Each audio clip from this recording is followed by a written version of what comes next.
अस्सलाम वालेकुम, नमस्कार। मैं हूं आरिफ हाशमी, आप देख रहे हैं निर्भय नगरी। दोस्तों, रात के तकरीबन 1:30 बज रहे हैं और मैं यहां पर ठाकुरपाड़े में आया हुआ हूं और मैं लगभग इसी तरह से हर एरिया में जाकर लोगों की राय जानने की कोशिश कर रहा हूं कि माहौल क्या है, किसके फेवर में है।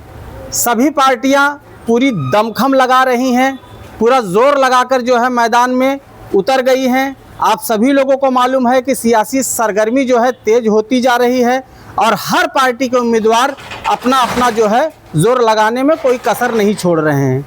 इसी तरह से ठाकुरपाड़ा परिसर में मैं आया हूं नाइस इंग्लिश स्कूल के पास। यहाँ पर जो है हमारे साथ केजीएन वेलफेयर एसोसिएशन के अध्यक्ष अफजल खान जी हैं और उनसे कुछ जानने की कोशिश करूँगा। अफजल भाई, आप यहाँ कितने साल से रहते हैं?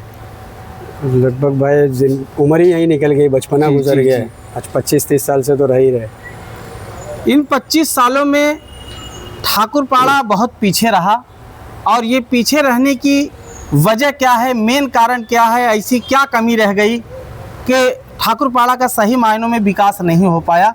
कैसा देखते हैं आप? नहीं, ऐसा तो नहीं बोल सकते कि विकास हुआ ही नहीं है। जब यहाँ पे सुभाष बोयर का दौर था, जो चीज़ें आना चाहिए था वो आई, जो वो ला सकते थे वो लाए। उनके बाद में फिर भाई साहब का दौर आया, उनसे जो हो सका वो करे। एकदम भी ऐसा नहीं बोल सकते कि भाई ये गांव देहाती रह गया है। क्या लाया, जरा बता देंगे तो अच्छा रहेगा ना। आया है भाई, सुभाष बोयर के टाइम पे नाले का काम हुआ था, वो सुधीर भगत के टाइम पे पानी की लाइन यहाँ पे आई थी। भाई साहब ने भी अपने वक्त पे उनसे जो हो सका वो उनने किए, करे अपने वक्त पे जिससे जैसा जो हो सका वो किया उसने। अभी हाल फिलहाल में जो राजनीति चल रही, इसे कैसे देखते हैं आप? अभी फ़िलहाल राजनीति का तो ऐसा है भाई, अभी जो ये टर्म गुजरा है, ये टर्म अभी ये जो 7 साल लगभग हो चुके हैं कि नगर सेवक यहाँ से 7 साल बाद चुनाव होने जा रहा है। अब ये टर्म में तो भाई ऐसा है कि स्टार्ट के जो साल थे वो कोरोना काल में गुजर गए, उसके चलते विकास रुका हुआ था क्योंकि सब उसी में लगे हुए थे। उसके बाद में फिर सरकार की अदला बदली हो गई, कहीं ना कहीं वहाँ निधि बजट ये वो चीज़ें हो गई। तो हम किसी पे ब्लेम तो नहीं कर सकते कि भाई किसी ने कुछ किया ही नहीं, जिससे जैसा हो सका वो वैसा कर रहा था। हम किसी को ये तो नहीं कर सकते। हाँ, ये है कि मुमरा के बाकी इलाकों के मुकाबले में हमारे इलाके में काम कम हुए, वो चीज़ें नहीं हो पाई। जो हमारी सबसे बड़ी यहाँ की समस्या थी आरिफ भाई, आप भी यहाँ पे बहुत टाइम से आते जाते हो, यहाँ पे ड्रेनेज लाइन का बहुत बड़ा प्रॉब्लम था। आए दिन लोगों को, आए दिन मतलब ऐसा था कि गंदगी बहती थी, चाहे त्यौहार हो चाहे आम दिन हो, लोगों को वो चीज़ का सामना करना ही पड़ता था। ये बहुत बड़ी समस्या थी। जहाँ तक मुझे लगता है कि ठाकुरपाड़ा में इससे बड़ी समस्या कोई थी नहीं कि आए दिन लोगों के मुंह से एक ही गाली और एक ही ये चीज़ में कि ये कभी बहना बंद नहीं होगा। लेकिन वो चीज़ के लिए हमने जो मुमकिन कोशिश हो सकी हमने करे, जिससे बात करना चाहिए करे। अब किसी के पास निधि नहीं थी, किसी के पास बजट नहीं था, कोई सरकार में नहीं था, तो हमने अपनी कोशिश की। करते करते रूपाली गोटे, चंदन गोटे जो है उनके पास पहुँचे कि भाई ऐसा ऐसा मसला है। तो उनके पास निधि था, बजट था, वो सरकार में थे, उनने अपनी कोशिश की और तुरंत ये फैसला लिए और यहाँ पे रोड का काम चालू किए और यहाँ से लेके ऊपर से लेके नीचे तक उनने ड्रेनेज बनाए। और ड्रेनेज बनाने से लगभग आप खुद देख रहे हो, अभी आप अपने कैमरामैन को बोलिए, दिखाइए कि अब क्या यहाँ पे। नहीं तो इस वक्त में भी यहाँ पे गंदगी बहते हुए लोगों को दिखने मिलती थी। लोग चलते थे, पैर उठा के चलते थे। तरीके से लोग यहाँ पे नाम रखते थे कि इस एरिया में मतलब मेहमान अपने बुलाने के लिए कतराते थे कि यार यहाँ पे गंदगी हमेशा बहती है। लेकिन आज अल्लाह का शुक्र है कि वो सब चीज़ों से नहीं जाते। बाकी रही और चीज़ों की बात, तो आपको जैसा बताया कि नगर सेवकों को उतना मौका मिला ही नहीं। अब इंशाल्लाह देखते हैं आने वाले वक्त में क्या करते हैं। अफजल भाई, किसी भी नगर सेवकी के उम्मीदवार से बात करो, नगर सेवक से बात करो, तो नाला गटर मीटर के आगे बढ़ता नहीं है। शिक्षा, एजुकेशन, मेडिकल जैसे शिक्षा, चिकित्सा पर बहुत ज़्यादा फोकस लोग नहीं करते हैं।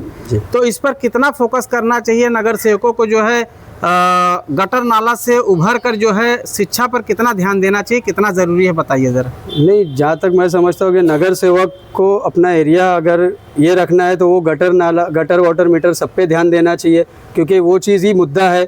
और रही बात शिक्षा की, तो वो MLA भी है, वो चीज़ पे वो ध्यान देवे। यहाँ पे हमने MLA चुन के दिए है, हमने सांसद चुन के दिए। महानगर पालिका की जो स्कूल होती है अफजल भाई, हाँ, वो चीज़ों पे भी उनको करना चाहिए। लेकिन वो चीज़ें तो है। आपको जैसे बताया ये 5 सालों में जो नगर सेवक गुजरे हैं यहाँ से, उन लोगों के ऊपर क्या बीती, आप भी जानते हो ये चीज़ों को कि स्टार्ट में कोरोना काल आया, फिर सरकार की अदला बदली, तो बहुत सी चीज़ें ये हो गई। अब से कुछ करना चाह रहे थे लेकिन सरकार ही बदल गई थी, उनकी निधि बजटें रुक गए, काम रुका रहे। अब तुम मुमरा को अच्छे से जानते हो भाई कि कोई कुछ करने जाता है तो रोकने वाला पहले आता है, उसको बढ़ावे देने के लिए नहीं आते, लेकिन उसको रोकने के लिए पहले आते कि ये काम इनका नहीं है, ये काम उनका है, ये निधि उनकी नहीं है, ये निधि इनकी। अरे भाई एरिया में काम हो रहा है, मोहल्ले में काम हो रहा है, विकास हो रहा है ना, कोई भी कर रहा है, चाहे वो कोई भी पार्टी से कर रहा है। जब सरकार बनाने की बात थी हम भी बीजेपी के खिलाफ थे, हम भी उनके विरोध में खड़े थे, लेकिन अब सरकार बन गई, अब 5 साल तो हमको उनके अंडर में रहना है, वही नीति पास करेंगे, वही बजट पास करेंगे। अब और ये जो इलेक्शन है मैं समझता हूँ कि ये नगर सेवक इलेक्शन कोई जाति पात का इलेक्शन तो है नहीं, यहाँ सरकार तो बन नहीं रही, यहाँ हम अपना नुमाइंदा चुन रहे जो हमारे लिए, हमारे मोहल्ले के लिए काम ला सके, बजट ला सके। हम वो चीज़ के लिए नगर सेवक चुन रहे। हमारे अगर इससे चुनने से कोई हमारे जात पे या इसी पे तो फ़र्क नहीं पड़ेगा। मुमरा में इस साल जो है नए वोटरों की संख्या बड़े पैमाने पर बढ़ी है, बहुत अच्छी बढ़ी तो है। उन नए वोटरों से क्या अपील करोगे? बस भाई यही अपील करेंगे कि जो भी चेहरा आप चुने अपनी पसंद से, देखो जनता अपना फैसला देगी, किसी के अनुभव लगाने से बस अनुभव लगा सकते हैं, लेकिन होता वही है जो जनता को करना है जी। क्योंकि जो जनता फैसला करेगी वही होगा। अब जनता किसको पसंद करती है, नाम तो हर किसी का कोई लेता है, सामने आने के बाद हर कोई किसी के लिए बोलता है, लेकिन फैसला वो अंदर जाके अपनी मशीन के ऊपर ही करती है कि हमें किसी को चुनना है। तो वो जनता पे छोड़ दे, जनता जो भी फैसला करेगी एक्सेप्ट तो सबको करना है। आज हम किसी का भी नाम ले, लेकिन जो चुन के आएगा उसको एक्सेप्ट तो करना है, 5 साल हमें उसी के साथ रहना है, जी, एक्सेप्ट तो करना है जो भी आए। हमसे बात करने के लिए बहुत बहुत शुक्रिया अफजल भाई।